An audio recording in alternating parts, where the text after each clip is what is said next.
Alright, so I thought I'd make a little video rating and talking about every build I've played this season. So the first one, and the one that by far got the most played time, is Champion Wander. Now, I'll do a map and show you what it looks like. But it's honestly a very weird build. Granted, a very interesting build. It's probably the most interesting defensive setup I've seen in a while. Do a Legion map here with Headhunter. So give you a look what it looks like. So basically the build revolves around getting as much fortification as possible. I have 52, which is just kind of crazy. And then you are also a mana stacker with the kinetic blast of clustering, which gives you a bunch of phys damage. And then it is also an impale build. I've noticed quite a few impale builds this season. It seems to be making a bit of a comeback. So yeah, I mean it's Headhunter, kinetic blast of clustering. I mean clearing. It's a very good at clearing. It's got okay single target. I mean that's with Headhunter buffs and shrines, so you know, but not really a bosser. You could make it a bosser. I wouldn't really recommend it. You can't really see anything, and the damage is not that good, but it's good enough for map clearing and T17s. I guess I should have showed a T17, but oh well. Time's up. Let's see what the nameless here got. Garbage. Okay, so how do we get 52 fortification? Couple ways. The main one is the boots, Beacon of Madness. I actually got mine with the nice corrupt with the max endurance charge, but gives you 15 max fortification when affected by Glorious Madness and 20% chance to deal double damage. Now, Glorious Madness is this skill, which you can't see because I'm over it. And then here you can see my total mana too if you want, right there. You know, there's really, yeah, okay. And then, okay, so I don't have that much mana, but it's enough for damage. And this is the skill, Glorious Madness. And it inflicts a random touched debuff every 2 seconds, which I will show you here. You can see right here, these are the debuffs, but they expire very, very quickly. So don't really get too much of a downside. Now, sometimes you can get unlucky and it will keep getting the same one over and over, but it's relatively rare. And if you do stack up a ton of the same debuff that's really bad, aka the slowing one or the damaging one, you can simply take off your boots and then enable the Embrace Madness again. So see, it's enabled. Take off the boots, you can just re-enable it.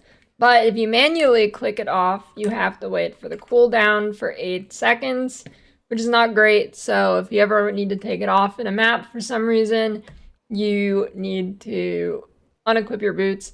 And a good way to do that is to just go in your passive tree because it pauses the game, take them off, unpause, and then click the buff again.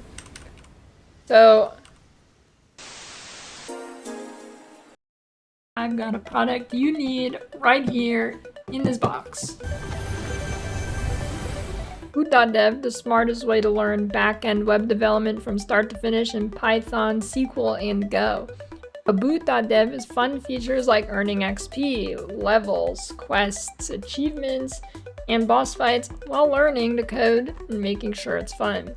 Because bored learners quit, smart learners go to a high-paying job. Median salary for US-based backend web developers was over $100,000 in 2024. That could be you. All content on Boot.dev is free to read and watch, but if you go to Boot.dev right now, you can unlock hands-on coding, game mechanics, AI assistance, and more. Don't just take it from me, let's hear from a satisfied customer. Learn to code in Python, learn to code in Go, learn Linux, learn JavaScript, learn SQL. Print the following text to a console. Okay, let's see. Yep. All right, there we go. Ooh, I'm gonna feel my head getting bigger. But that's not all. If you go to boot.dev right now and use my code DSLY, you'll get 25% off your entire first year on the annual plan. How do we actually manage the glorious madness? Well, quite a few ways, actually. So we're trying to get as much debuff expiration faster as possible. So the main sources are the mastery here. Debuffs on you expire 15% faster.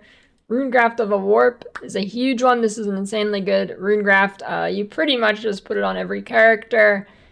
At least I have this season. I don't think I've played a character without this. It's just good in general, but it also has debuffs on you expire 30% faster. And then an interesting one is Temporal Rift. Actually gives debuffs expire on you faster with quality. So you link Temporal Rift with Enhance, and then it gives you a bunch of more debuff expiration. You got the Pantheon for more debuff expiration. And then there is a breakpoint number you want to hit with this. So you go here in POB and calculations. Debuff duration multiplier. This number, you add all these up, and I believe the number you want to be at is 234. So get 100% from Warped Timepiece here, that's the biggest one. And then 63 from Temporal Rift, Runegraph of Warp 30, Soul of Arcali 20, and then 15 from Window of Opportunity, which is on the tree, and then Duration Mastery. So you actually don't need Enhance 4 here. Enhance 3 is good enough if you want to save money, because you are aiming for 234, and if it goes level 3 on Enhance, you lose 8 quality. So -8, you're still fine. You're 1 over. The defense on it is actually quite good. So with endurance charges and this on, let's say we have 2 stacks. Fortified. And this is with basically no suppression. So if we put suppression here, which is possible, but it doesn't really, you don't really need it. Let's do. If you do that, then you get an extra chunk of max hit here.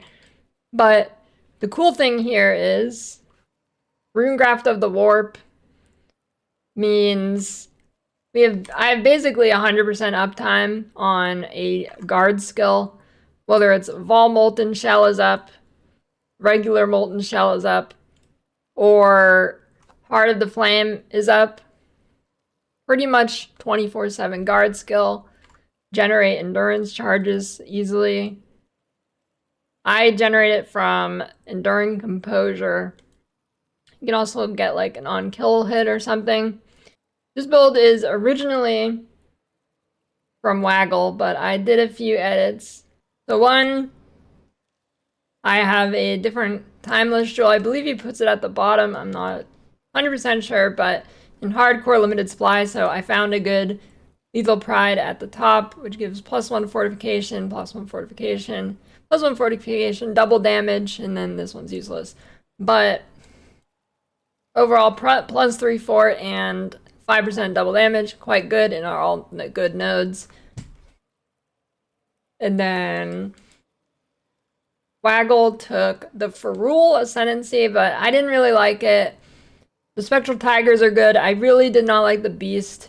The Beast is just never near you if you're using the Turtle. And then I tried the Tiger, and the Tiger would just die. The Forest Tiger. But, so I switched this to taking Worthy Foe, which is generally just a pretty good Ascendancy node. It makes so you don't really have to worry about accuracy. And I mean, granted, you don't want like 50%, but you can be missing a few percent here. And then they also take 15% increased damage. Then I took the Oshabi Ascendancy because there was no other way to generate rage really in a good way that I could think of, because the gloves use the Uber Exarch gloves for more max fortification and attack speed. And then I was previously using rare gloves with rage on hit, but since I replaced it, this one gained 2 rage on attack hit, and then this one plus 20 rage. And then you get Wild Savagery, which is also quite good. Wild Savagery buff gives 100 phys damage, 10% attack speed, or action speed rather. Then hits ignore enemy phys damage reduction and cannot be stunned. Granted, I'm always ignoring their phys reduction, so that's whatever. But pretty good buff. Alright, next character. We got Carn's one-shotting boss killer. Now, this is also a pretty interesting build.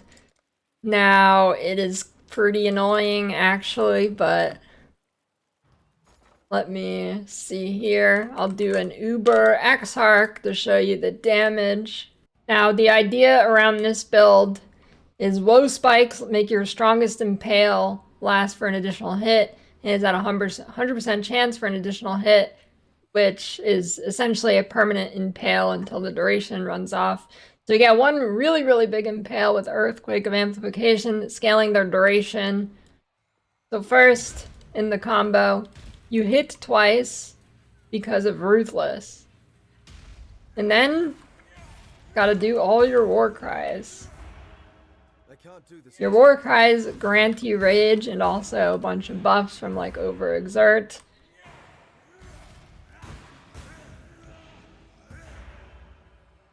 Also want to make sure I'm at 6 endurance charges. Keep the rage up. Now you don't want to hit too early or it'll gotta focus. Okay. So you don't want to swing too early on bosses because they get a damage reduction at the first couple seconds. So you want it to hit a little bit after. And then you weapon swap after using your Earthquake. You have 2 Foulborn Moonbenders, which just have a ton of attack speed. That's all that matters. And then you will cast Raid Vortex of Berserking and Cyclone of Tumult. Now, there's a few other problems you have to solve, which is the mana cost of Lightning Warp. You do not want to cast these Lightning Warps. If you cast these Lightning Warps, it'll drain your mana and you will probably not kill the boss. So how do you fix this? Well, Clarity, just for reserving your mana, so it is above the cost of the Lightning Warps, which you can put supports in the Lightning Warps to give it more mana cost. So then, after you Earthquake, you wait for it to pop, and then you Clarity, Earth, or Rage Vortex, and then you Vortex, and boom, it dies. You don't need a Mage Blood. This build can be done very, very cheap. Your axe can be pretty shitty. The Echoes of Creation is big. You definitely don't need Mage Blood. In fact, it's even a detriment because you can use more unique flasks for more damage, like Lion's Roar. Yeah, that's what it's called. Lion's Roar, Bottled Faith, Vinctars. You can use a Tincture. There's a couple roots there for getting even more damage. Not that you really need it. This build is very cool. It is very finicky though. You need to make sure the only thing that is implying an impale is Earthquake. And then to show you the length you gotta go, Infernal Cry still does some phys damage. It can impale, so you have to convert the phys on it to lightning. Then, other than that, really nothing interesting. You just use all the war cries to get a ton of damage, and then Earthquake explodes, boom, you hit as many times to consume 1,000,000 impales, dead. Now onto my characters that died. This one is Bleed Slam, which is actually very good. I mean, of course, I guess it's a slammer. What do you expect? Slams are just the best starters, the best, smoothest, most damage. Now, compared to Earth Shatter Berserker, it is not that good, but if you have played Earth Shatter a million times and you're sick of it, this is a good alternative. It is Bleed Ground Slam, and actually the MTX here is the main good part, I think. This MTX on Ground Slam is so satisfying. I don't know. I might league start this until it gets nerfed because it is just a great MTX. I don't know. Is that like cucked liking a build because of MTX? But anyways, yeah, it has pretty good clear. It is more lax than say Earth Shatter Berserker. That being said, I think Earth Shatter Berserker is probably like a full grade better than this, but this is definitely not bad. The worst part about it, I guess, is like early league, you really want to rise slot this. It's a lot of damage, but it can be expensive early. So, I mean, it's just inferior to Earth Shatter Berserker, but it's kind of cool. It's a bleed build. It's using a different slam than usual. You can get a lot more AoE than I have on this.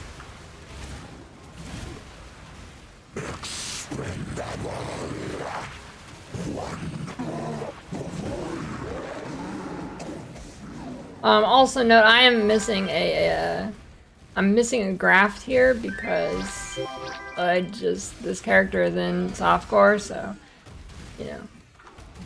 But, damage, not bad. My axe here, really not great. So, very good starter build. You can also scale the AoE of the Ground Slam to pretty crazy. I also don't have Vol Ground Slam, which would make it even bigger, but nothing too crazy going on here. I take the Breach Lord Ascendancy for some phys reduction and fire reduction, and then nearby enemies take increased damage from graph skills. The Seize the Flesh is a lot of damage. Ailment immune with Storm Shroud, but pretty typical build here. The other one is my League starter, which I died pretty early on, is Phys Elementalist. Now this build is pretty good. It is not the tankiest build, but it is pretty good. I would definitely do another run with it. It can scale very high with like the Phys Auto Bomber from Rutu and whatnot. But I'll just show you a map here. Now my gems are not leveled or qualityed on this. The character is only level 89. This character can go a lot further. So, yeah, it's alright. It's pretty good. It's definitely not anywhere near as good as Slams for a starter, but it was a very smooth starter. My weapon, terrible. But this is like, what was the play time? 12 hours? So, this is a 16 map, and they're stealing my charges, which is a fair amount of damage. But all around, pretty good starter. I would do another run on it for sure.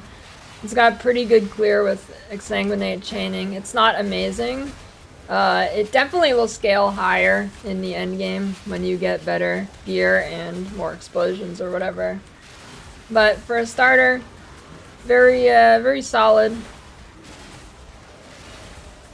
Not super OP like Slams or anything, but it gets the job done. As you can see, it's definitely not amazing right off the bat, whereas Earth Shatter would just be hooping all over this, but you know.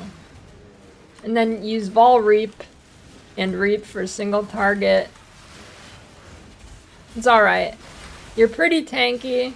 You're not amazingly tanky, but it's tanky enough. As you can see, I'm not really having any problems here. And I'm positioning relatively badly as I would compared to hardcore.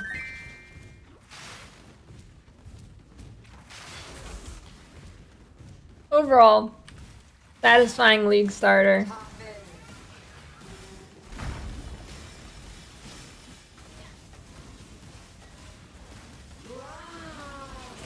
The worst part about the build, probably, is if you're not having really good regen early, then your reap will chunk you. But yeah, that was a void element hexproof. Steel charges, so you know. Lost a little bit of damage there, but overall, pretty good. I could also get a little bit more damage on the Ascendancy if I wanted to, but it's fine. So, for the Wander champion, I would give the build like 7 out of 10. I think it is far too much hassle with the boots than what it's worth. You should just go Necromancer or Hierophant for going Kinetic Blast of Clustering.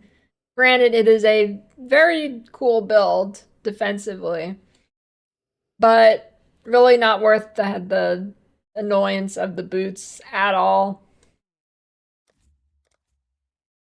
The Boss Slayer is also in the same scenario. It is a very cool build using a cool interaction, but it just like it's not, I don't think it's worth the hassle. You could just do an Ice Trapper instead. Granted, this one is more versatile and you can actually set it up to be a mapper with like Ground Slam instead of Earthquake. So if you don't want to only boss and BZHP and you also like want to be pretty tanky, this build is a good alternative, but it is very finicky and will be annoying on bosses that have more than one phase. Granted, the ZHP Ice Trapper will also just die, so, you know, I guess overall, if you want to do anything that's not just killed in one phase, this would be better. It is a solid option for a really cheap boss killer. Like, don't look at the Mage Blood like it's completely unnecessary, but the Bleed Slammer, highly recommend. It's very smooth. It is a little bit different than Earthquake if you're sick of Earthquake. But, I mean, it is a little bit different than Earth Shatter if you're sick of Earth Shatter, not Earthquake. But it does kind of need the Raslatas. I mean, it doesn't need it. I didn't use it for a while, but it is a big chunk of damage. And overall, just a great starter. Phys dot, same scenario, pretty decent starter. I give it maybe like a 6 out of 10. I mean, like it's alright. It's not that tanky and it does okay damage, but it doesn't really excel at either of those, and it's just completely overshadowed by slams and probably a few other starters. But overall, very cool playstyle, very neat aesthetically and whatnot. Pretty good. And that's about it.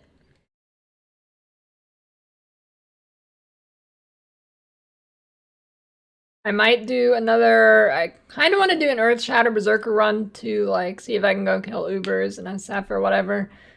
Because honestly, trade died really fast and hardcore this season, and I think the trade would be good for SF, and it was pretty meh for trade. So I might do that, I might not. I've been playing Project Diablo 2. Otherwise, it's just a wait till PoE 2 angle. If you go to boot.dev right now and use my code DSLily, you'll get 25% off your entire first year on the annual plan.